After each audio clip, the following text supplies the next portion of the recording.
So, is everybody ready yet? Please have a seat. My name is Peter Simon. I'm the guy from Rhode Island that keeps being referred to.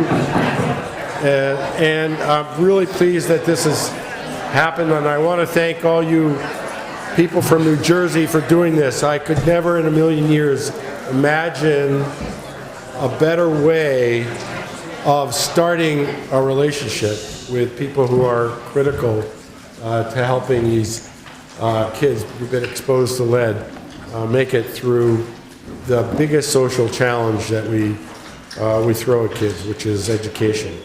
So let me introduce Mona.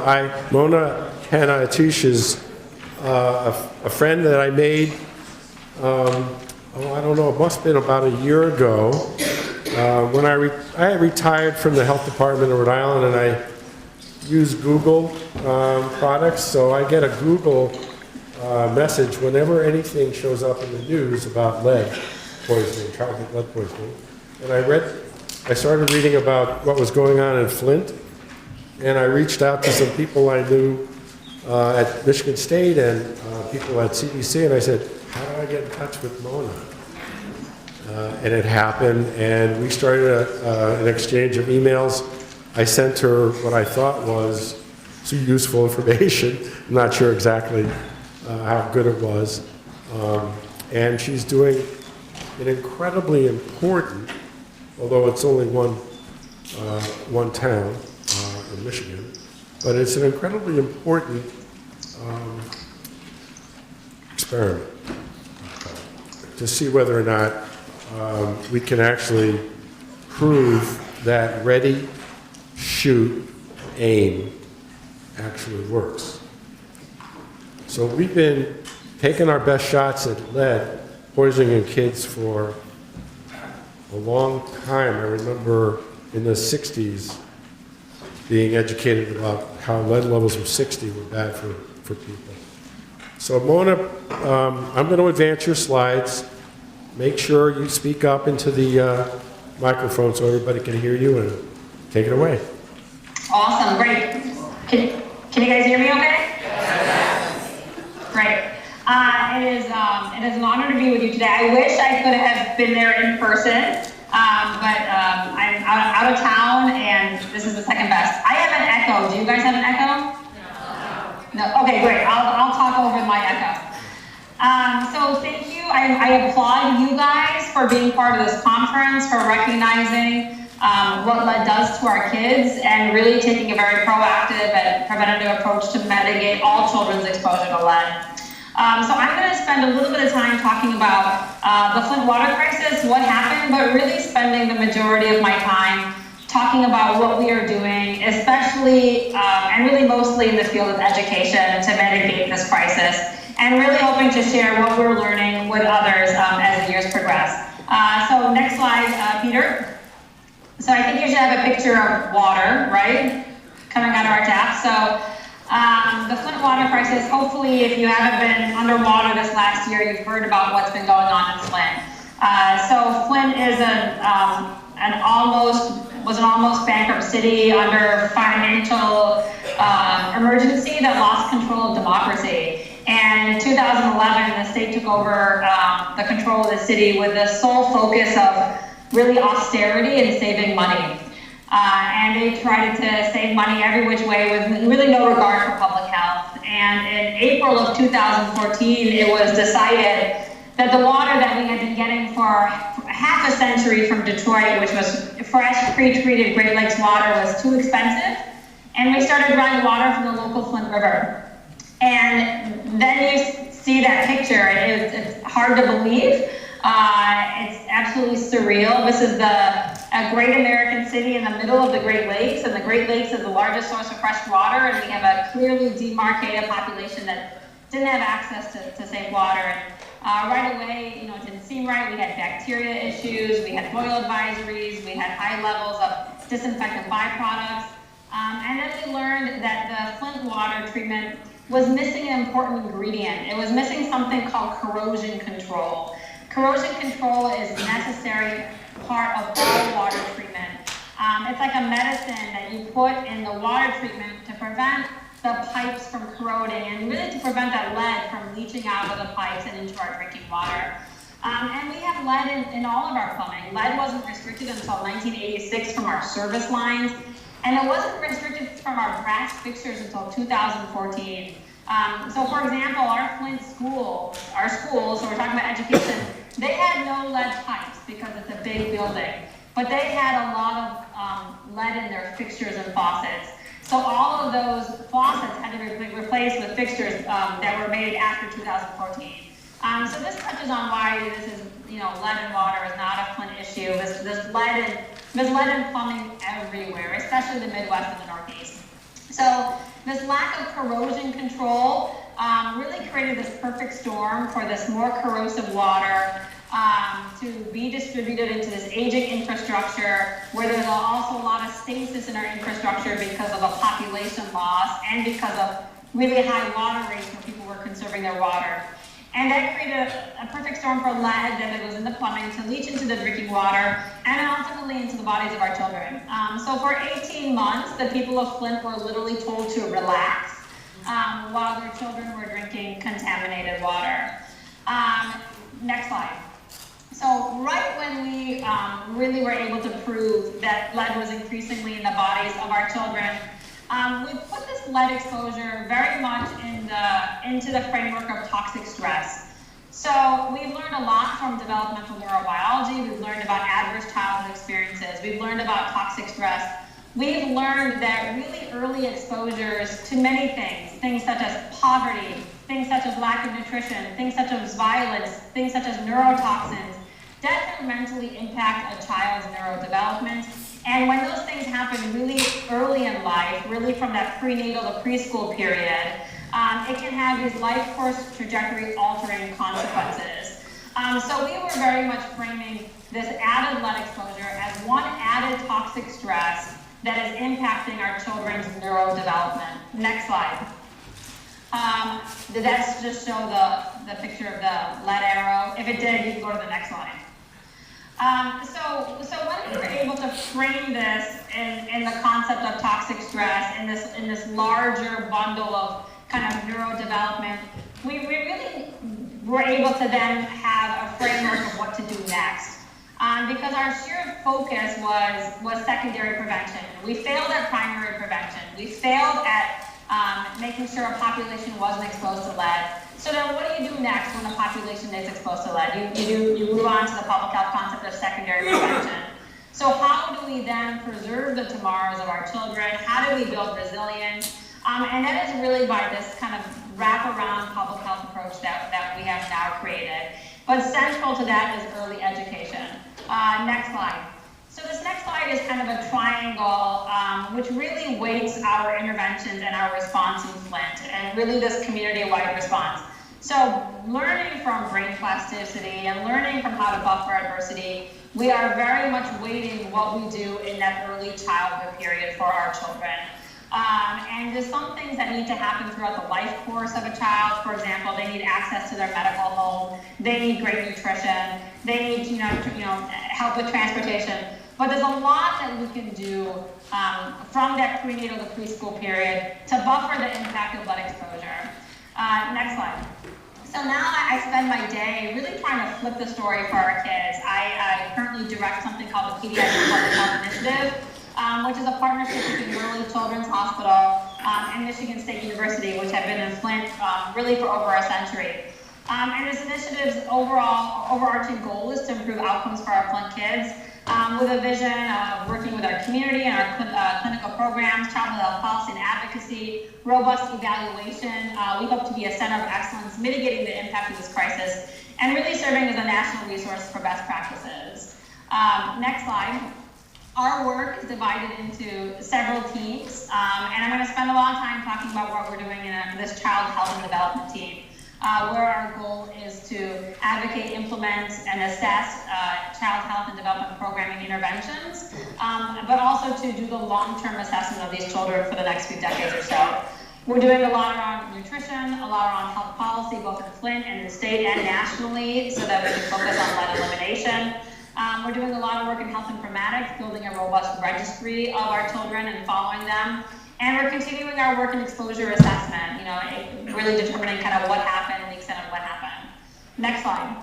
So in terms of child health and development, if you kind of think back to that triangle of weighting our prenatal to preschool interventions, what works for children? What works for children who are exposed to lead? What works for children who are exposed to many toxic stresses? Our kids who are exposed to lead, no matter where they are in their country, are often already burdened with so many adversities. These are already our low-income children, are predominantly people of color. It's an environmental injustice, and lead, like in Flint, was added to many other burdens our children face. So when you kind of look at this concept, like what does evidence tell us helps these children, bridge achievement gaps and let them kind of at least catch up or mitigate some of these adversities. So very early on, prenatally, obviously access to prenatal care, but very much increasing the capacity of our maternal infant support programs. Things like nurse-family partnership. So we had some of these programs in Flint, but they were limited. They didn't reach many families. So nurse-family partnership, for example, and there's several other programs like them. Care of high-risk pregnant mom with a nurse, it's home visiting. These are evidence-based programs that improve children's development, improve third-grade reading. Make sure that those kids are out of ERs less, they have less abuse and neglect issues. So we were able, one of our first asks to the state was doubling the capacity of this, and now we have doubled the capacity of our nurse-family partnership. It's not universal, but it's better. Then we also obviously understood the importance of early intervention. And in Michigan, our early intervention program is early on. We now have universal early on in Flint, which is also home-based developmental support. We're actually signing up newborns from the hospital to our early intervention program. So home visiting, developmental support, and we were able to extend early on, which is traditionally to the age of 3 to the age of 5. However, this is only state funded for about 2 to 3 years. Lots more home visiting services. Some parenting support programs have come in, and there's been actually this influx of home visiting and parenting support programs that we've created a home visiting hub where all the home visitors get together and try to kind of coordinate what they're doing so there's not redundancy and duplicity. The next thing that we've been able to do is focus on early literacy. We all know the incredible importance of early literacy. And children in Flint and children in most inner cities have significant deficits. There's about 1 book for every 300 children in inner city environments. And we know by the time a child is 3, they have heard 30 million less words. And those words aren't the highest quality words.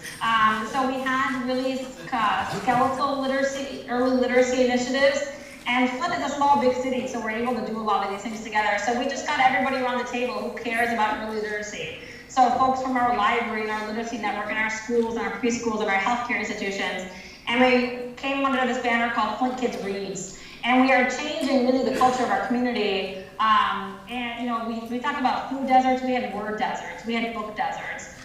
So this is something that we're actively addressing. We just now funded something called the Imagination Library Program, which delivers a book to every kid every month from 0 to 5. We have expanded the capacity of our Reach on Read program, which is a clinic-based, evidence-based early literacy program, which puts books in the hands of children. We now have newborn literacy interventions. We actually have pop-up preschools to encourage families to sign up for preschool. We have an RV unit that is looks like a mini preschool on site just to give people flavors of preschools. And we also are investing in 2-generation literacy efforts because often these families are also struggling with literacy issues themselves. High quality childcare. If we believe what neuroscience tells us that 0 to 5 and really those first 1,000 days are so critical, we are then these childcare centers are brain builders. They're absolute brain builders for our children. Not only do they get high quality childcare, they get 2/3 of their nutrition at these sites. They also get parenting support and some wraparound healthcare services. We just opened a 0 to 5 center a couple weeks ago, which is now serving 200 kids who weren't served before. And we're hoping to open another center in 2018. We now have universal preschool for our 4-year-olds, which is phenomenal and needs to be there absolutely for all children. Next slide. School health was a significant issue. We had one school nurse for the entire city of Flint before the water crisis. Michigan ranked absolute last in the recommended ratio of school nurses to students. Absolute last state in the country. So one of our first advocacy efforts was the need to build up our school health capacity. We now have over 10 school nurses, which is amazing. We've also have opened 3 school-based health centers. And Flint, I'm not sure if you know, in the 1930s, Flint was actually the birthplace of the community schools model, where families were able to see the schools as this lighthouse where they got health care and after-school programming, and it was this community hub. So there's also an effort to rebirth these community schools in Flint, and the community schools very much recognizing what lead does and what we can do to mitigate now has this mindfulness programming and curriculum in all of our schools, even starting at the preschool level, where the kids start their day with meditation and with yoga, and really kind of an effort to de-stress themselves and to focus, and that's all being assessed as well. We've also been investing in a lot of parenting and family support, pediatric behavioral health support. We are so grateful to have Medicaid expansion, which increased the age of Medicaid eligibility and the income. So it's now up to the age of 21. It's 400% of poverty level. And it's for anybody who was exposed to the water, not just those who lived in Flint, but you went to grandma's house in Flint or you went to daycare in Flint. It's also not regular Medicaid, it's like an enhanced Medicaid. It also includes home visiting with coordination of services. And that gets me to the coordination of care. There's a new website that was launched by all of the nonprofits called flintcares.org, which enables families to realize what's out there, what resources are there, and how to get connected to those resources. And then lastly, our kids are smart. Kids everywhere are smart, and they listen to TV, and they listen, about lead, and they hear brain damage, and they hear irreversible neurotoxin. So one thing that I think is probably one of the most important things that we're doing is we're launching a positive messaging campaign geared towards our children. And here's 2 images. This campaign actually has a launch. It launches after the holidays. That really reiterates that our kids are smart, and they're strong, and they're talented, and they're creative, and they're healthy. And as much as we can do to build resilience, to build kind of positive self-esteem, and to get people connected to these resources that we hope to mitigate the impact of exposure. Next slide. So I was asked to include kind of the partners to this work, and we have so many partners. So Flint, like I said earlier, is a small, big city, and sometimes when you are in the middle of a tragedy, people come together like they never had before, really to focus on what we need to do, and that's what we need to do for our kids, and to really ensure that their tomorrows are as bright as possible. So our partners include everybody from our medical centers to our universities, definitely our school partners, our community schools, our intermediate school district, everybody who is doing anything in early childhood, and there really has been this really drumbeat on the importance of early childhood and really that prenatal to preschool period. Like I said, our libraries, we would be nowhere without foundations and philanthropic support. Everything I've mentioned has been funded through a blend of sources. But as happy and excited I am about all these things that are happening, a lot of these are time limited. Congress has yet to pass anything for Flint funding. These things are largely funded for maybe 1, 2, 3 years. And with the election and what's happened, we don't know if we will ever be able to sustain that long-term funding to make sure that we can continue these efforts. Other partners, obviously, every level of government, our medical societies, health folks, our Chamber of Commerce, the business community very much recognizes the importance. Nonprofits, other agencies, pediatric education partners. I have no partner as a pediatrician in my work than educators. We are doing the same thing every day. We see the impact of lead in classrooms, and we see the impact of lead in our exam rooms.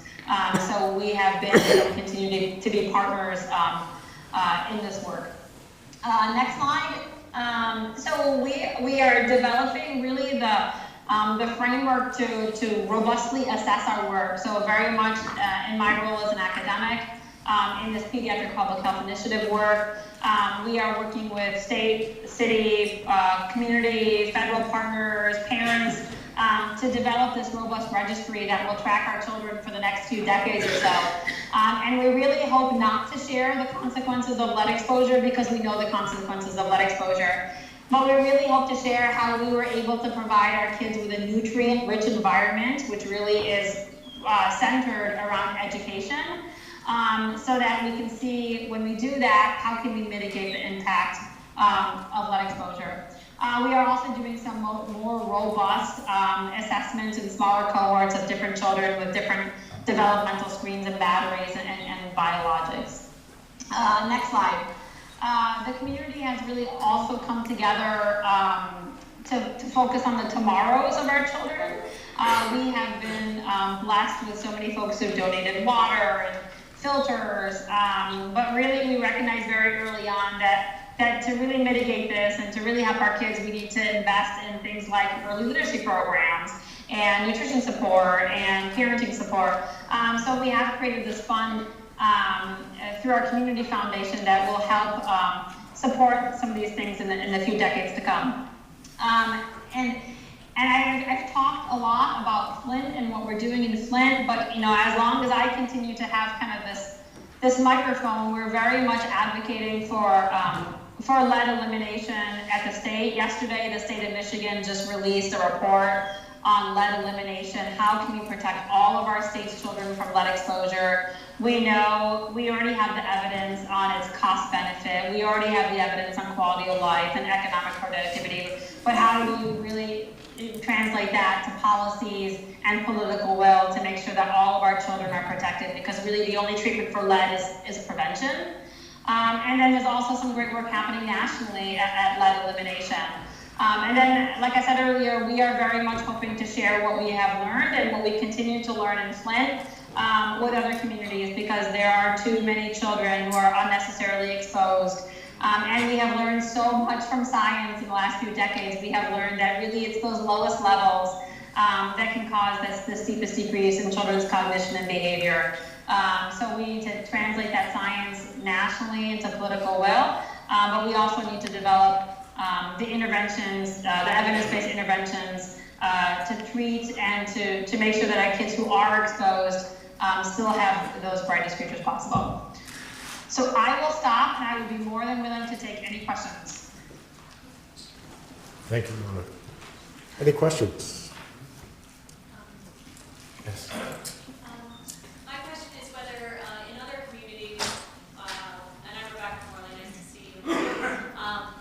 Other communities, should these services that you're using in Flint be available to all children at risk, or only children that have met some sort of lead level threshold? Yeah, that is a great question.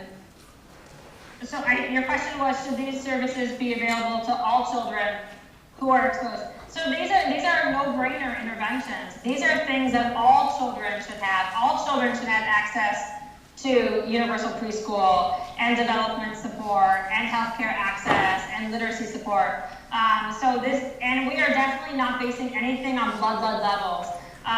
Lead in water impacted a younger and more developmentally vulnerable age group that wasn't picked up by routine lead screening.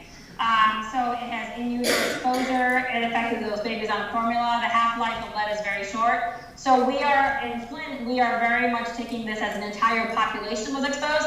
And by and large, our kids are not all going to have problems. But we can't really wait to, in 5, 10, 15 years to determine who's going to have problems. So we're taking this very proactive approach. But these are common sense interventions that all of our vulnerable children need. We know the evidence base of Head Start and early Head Start. We know the evidence on home visiting programs and maternal infant support programs. So these are things, for example, that the American Academy of Pediatrics has been recommending for all children.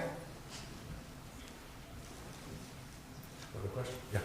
Do the children receive meals at the Flint Pre-K program? Yeah, absolutely, and that's why we were pushing for these child care preschools, because the kids get 2/3 of their nutrition at these centers. And right now in Flint, a lot of our nutrition supports in our schools, even for our older kids, have really been focused on diets high in iron, calcium, and vitamin C. Another question? Anyone?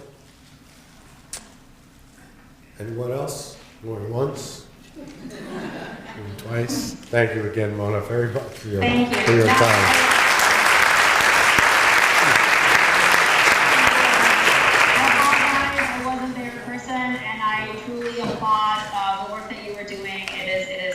It is one of a kind, it's innovative, it's exactly what our kids need to have. So thank you so much.